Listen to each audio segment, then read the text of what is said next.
सूबे के प्राविधिक शिक्षा मंत्री और जिले के प्रभारी आशीष पटेल आज सुल्तानपुर पहुंचे। इस दौरान उन्होंने आला अधिकारियों से विकास कार्यों और कानून व्यवस्था की समीक्षा बैठक की। बैठक के दौरान उन्होंने कानून व्यवस्था सुधारने के सख्त निर्देश दिए, साथ ही विकास कार्यों में तेजी लाने और गुणवत्तापूर्वक कार्य करवाने का निर्देश दिया। वहीं बैठक के बाद ये मीडिया से रूबरू आशीष पटेल ने हाथरस मामले में मायावती द्वारा ट्वीट करने के सवाल पर कहा कि हाथरस मामले में एक आयोग का गठन सरकार द्वारा किया जा चुका है और वो जांच शुरू होकर रहा है। फिलहाल उन्होंने आश्वस्त किया कि जो भी दोषी होगा उसके खिलाफ कड़ी कार्यवाही की जाएगी। वहीं प्रतियोगी परीक्षाओं में लगातार नकल माफियाओं की सक्रियता पर मंत्री आशीष पटेल ने कहा कि केंद्र और प्रदेश सरकार इस मामले में अलग अलग जांच करवा रही है। यूपी सरकार तो इसके लिए अलग से कानून ला रही है। ऐसे कार्यों में जिनकी भी संलिप्तता पाई जाएगी उन्हें भारत के इतिहास में सबसे बड़ी सजा मिलेगी। वहीं उन्नाव में हुए सड़क हादसे में 18 लोगों की मौत पर मंत्री आशीष पटेल ने दुख व्यक्त किया। साथ ही अखिलेश यादव द्वारा दिए गए बयान पर उन्होंने कहा कि ऐसे मामले में जो भी जिम्मेदार हैं उनके खिलाफ कार्यवाही होती है और इसमें भी जो दोषी होगा उसके खिलाफ कड़ी कार्यवाही की जाएगी।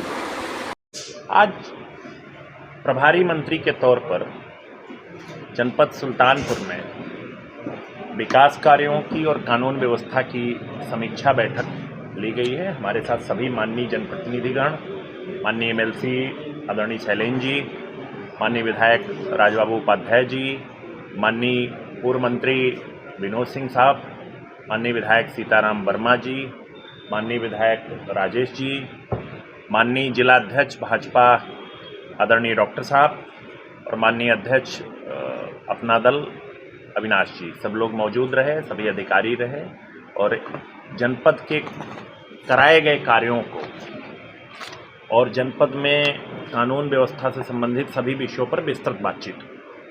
क्या निर्देश दिया गया सर?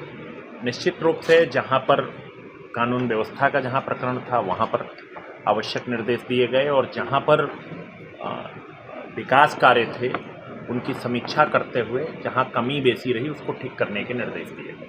तो आज मायावती जी ने एक ट्वीट किया है और वो कह रही जो हाथरस में एसआईटी ने रिपोर्ट फाइल की है वो कहीं ना कहीं राजनीति से प्रेरित है।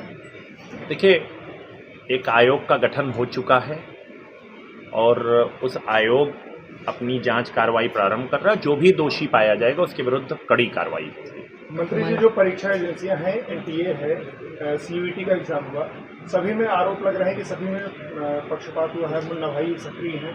इसको रोकने के लिए सरकार कहां तक संजीदा है? देखिए, कोर्ट की तरफ लोग जा रहे हैं। देखिए, इन सब प्रकरणों पर सरकार ने अपनी अलग अलग एजेंसियों से, चाहे भारत सरकार हो चाहे उत्तर प्रदेश सरकार हो, अलग अलग एजेंसियों से जांच करवा रही हैं।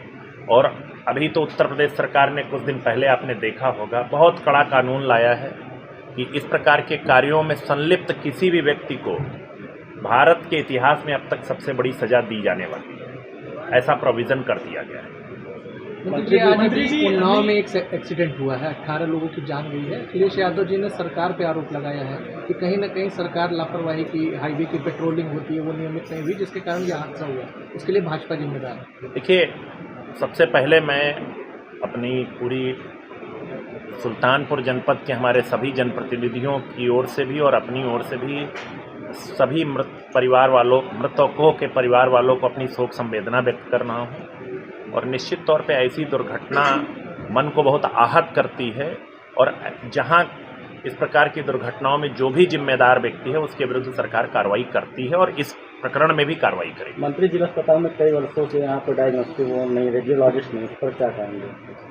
देखिए, जहाँ पर इस प्रकार से आप कोई चीज़ बताते रहें पहले भी और मैंने उस पर कार्रवाई कराई है, ये भी प्रकरण आज आप बता रहे हैं, तो इस पर भी जो कमी रही है या जो प्रकार के मैन पावर की कमी रहेगी उसको हम लोग दूर करने का प्रयास करेंगे। मंत्री जी, लगातार बढ़ रही है। कल कृषि मंत्री का बयान ये है कि 100 रुपये किलो दाल मिल रही है।